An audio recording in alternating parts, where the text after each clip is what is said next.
এবার আমি খুব ভালো করে লাসির সঙ্গে বেসনগুলোকে খুব ভালো করে গুলিয়ে নেব। খুব ভালো করে আমি ফুটিয়ে নিয়েছি, আর বেসন দেওয়ার কারণে পকোড়াগুলো আমার খুব সুন্দর করে ভেজে নেওয়া হয়ে গেছে। এবার আমি একটা পাত্র 2 মিনিট ধরে খুব ভালো করে আমি মশলাগুলোকে কষিয়ে নিয়েছি। এবার আমি এর মধ্যে আগে থেকে বানিয়ে রাখা বেসনের কাঠি এবার একটা ঢাকনা দিয়ে ঢেকে দেব।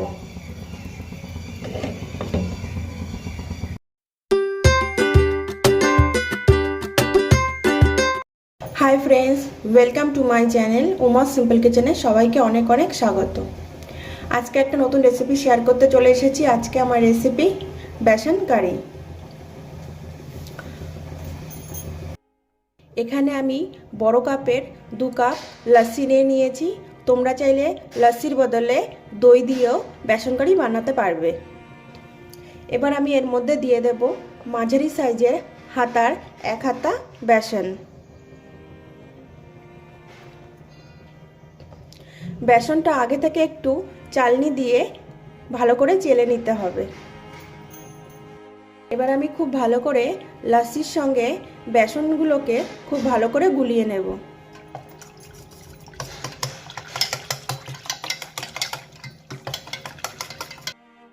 লাসি আর বেসন আমি খুব ভালো করে গুলিয়ে নিয়েছি। এবার আমি এর মধ্যে দিয়ে দেব 1 কাপ জল।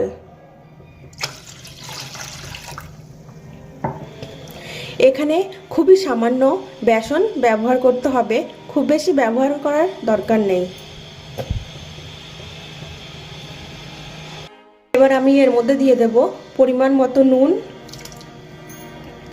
আর দিয়ে দেব সামান্য হলুদ।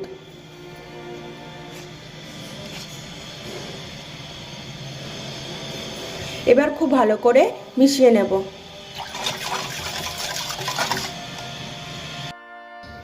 এখানে আমি গ্যাস অন করে দিয়েছি। গুলিয়ে রাখা লাসি আর বেসন এবার বেশ অনেকক্ষণ ধরে ফুটিয়ে নিতে হবে, আর বারবার এটাকে নাড়িয়ে যেতে হবে যাতে নিচে থেকে ধরা না লেগে যায়।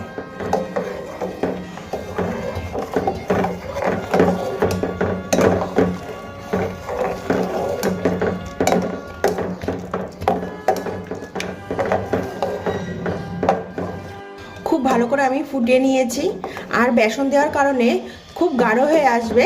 তোমরা চাইলে প্রয়োজন মতো জল ব্যবহার করে নিতে পারো। আর যতক্ষণ না বেসনের কাঁচা গন্ধ চলে যায় ততক্ষণ ফুটিয়ে নিতে হবে। এদিকে এটা রান্না হতে হতে আমি অন্য সাইডে কারিতে দেওয়ার জন্য পেঁয়াজের পকোড়াগুলি বানিয়ে নেব। এখানে কড়াই গরম হয়ে গেছে। কড়াইয়ের মধ্যে দিয়ে দেব তেল।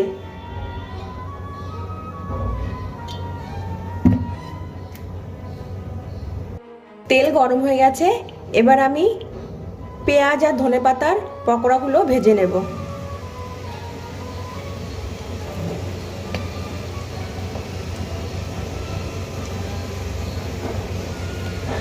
পেঁয়াজ, ধনেপাতা কুচি, বেসন, হলুদ, লঙ্কার গুঁড়ো, নুন সমস্ত কিছু দিয়ে আমি এই পকোড়াটা বানিয়ে নিচ্ছি।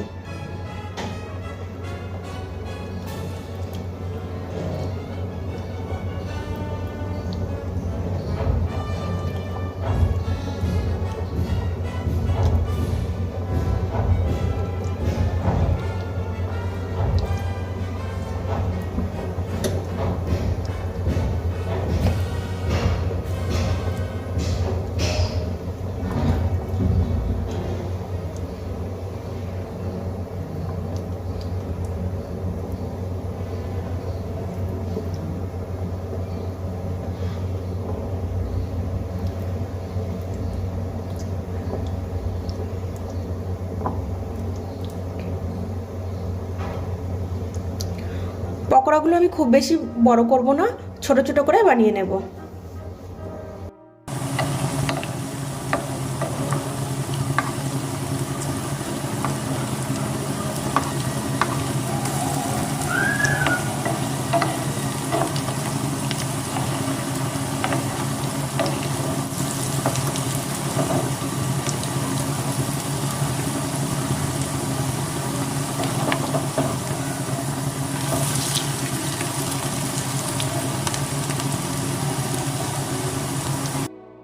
পকোড়াগুলো আমার খুব সুন্দর করে ভেজে নেওয়া হয়ে গেছে।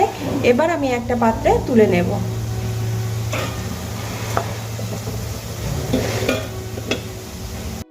সমস্ত পকোড়া আমার ভেজে তুলে নেওয়া হয়ে গেছে। পকোড়া ভেজে নেওয়া এই তেলের মধ্যেই আমি দিয়ে দেব 4টে শুকনো লঙ্কা।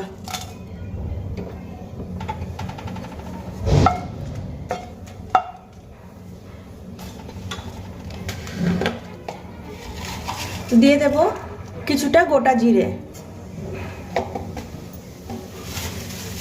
দিয়ে দেব কিছুটা মৌরি, দিয়ে দেব সামান্য মেথি,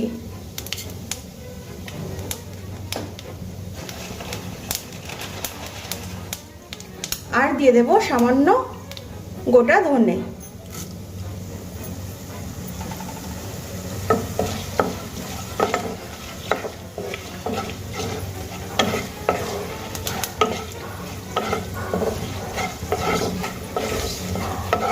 সমস্ত গোটা মশলাগুলো আমি হালকা করে ভেজে নেব।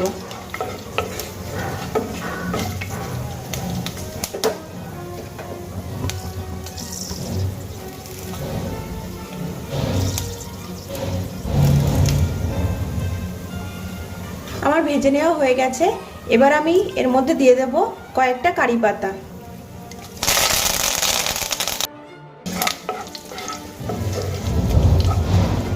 কারি পাতাগুলো আমি দিয়ে দিয়েছি। এবার দিয়ে দেব কুচিয়ে রাখা পেঁয়াজ,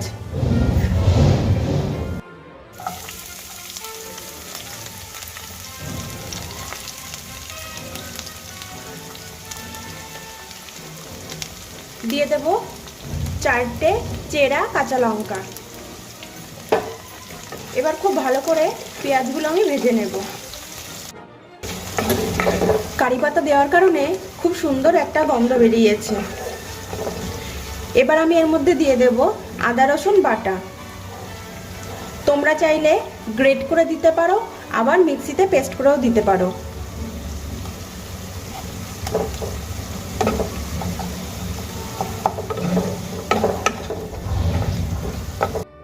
এবার আমি এর মধ্যে দিয়ে দেব সমস্ত গুঁড়ো মশলা। দিয়ে দেব 1 চামচ জিরের গুঁড়ো,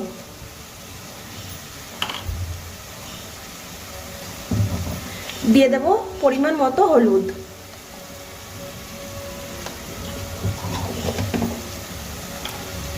দিয়ে দেব সামান্য নুন,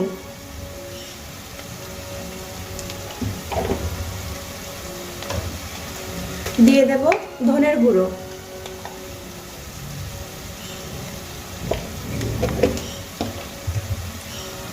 দিয়ে দেব লাল লঙ্কার গুঁড়ো,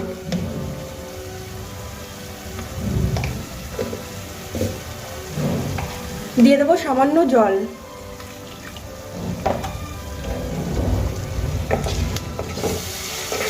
এবার খুব ভালো করে গুঁড়ো মশলাগুলো পেঁয়াজের সঙ্গে আমি কষিয়ে নেব।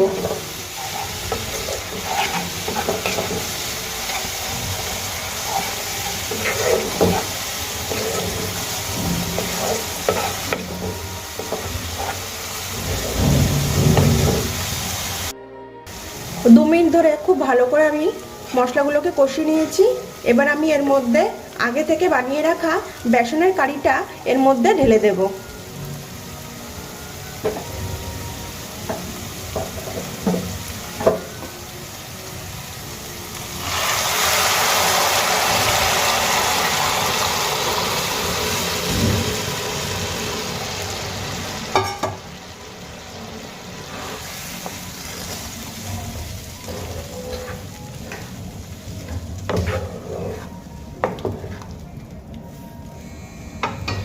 এবার আমি এর মধ্যে দিয়ে দেব সামান্য চিনি,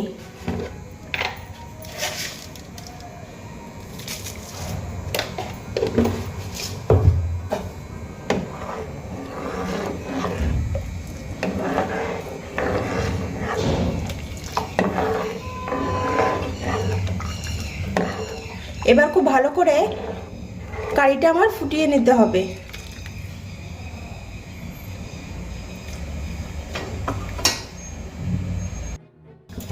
এখানে কারি ফুটে উঠেছে। এর মধ্যে দিয়ে দেব আগে থেকে ভেজে রাখা পেঁয়াজ আর ধনেপাতার পকোড়াগুলো।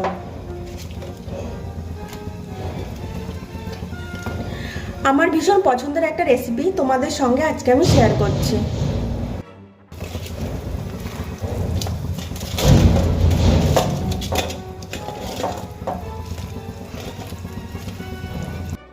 এবার একটা ঢাকনা দিয়ে ঢেকে দেব। 5 মিনিট পর ঢাকনাটা আমি খুলে নেব।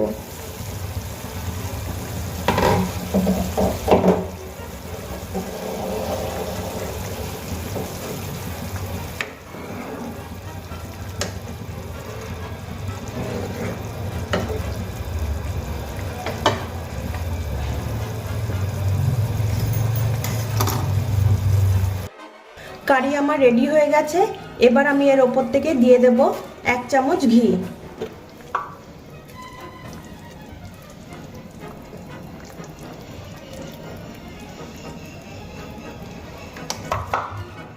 দিয়ে দেব সামান্য গরম মশলার গুঁড়ো।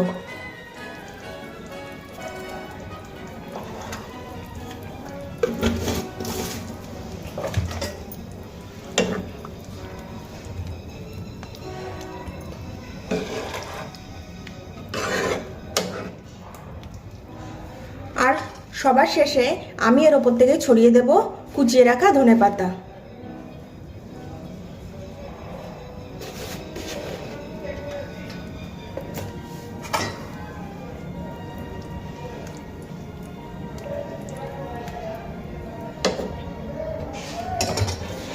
এবার আমি গ্যাস অফ করে কিছুক্ষণের জন্য ঢাকনা দিয়ে ঢেকে রেখে দেব। রেডি হয়ে গেছে আজকে আমার রেসিপি বেসন কারি। তোমাদের যদি রেসিপিটি ভালো লেগে থাকে তাহলে লাইক করবে, শেয়ার করবে আর কমেন্ট করে জানাবে কেমন হয়েছে। আর আমার চ্যানেলে নতুন নতুন ভিডিও পেতে হলে আমার চ্যানেলটিকে অবশ্যই সাবস্ক্রাইব করে দেবে। আজকের মতো ভিডিওটি আমি এখানেই শেষ করলাম। আবারও দেখা হবে নতুন কোনো ভিডিওর সাথে। তোমরা সবাই ভালো থাকবে, সুস্থ থাকবে।